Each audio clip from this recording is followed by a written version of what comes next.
Ecclésiaste. Chapitre 6. Il est un mal que j'ai vu sous le soleil, et qui est fréquent parmi les hommes.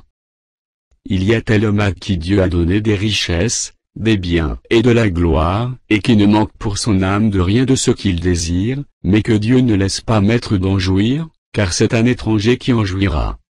C'est là une vanité et un mal grave.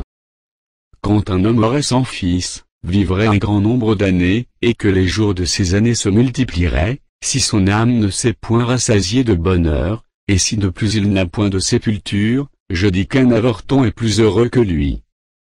Car il est venu en vain, il s'en va dans les ténèbres, et son nom reste couvert de ténèbres. Il n'a point vu, il n'a point connu le soleil, il a plus de repos que cet homme. Et quand celui-ci vivrait 2 fois 1000 ans, sans jouir du bonheur, tout ne va-t-il pas dans un même lieu? Tout le travail de l'homme est pour sa bouche, et cependant ses désirs ne sont jamais satisfaits. Car quel avantage le sage a-t-il sur l'insensé? Quel avantage a le malheureux, qui sait se conduire en présence des vivants?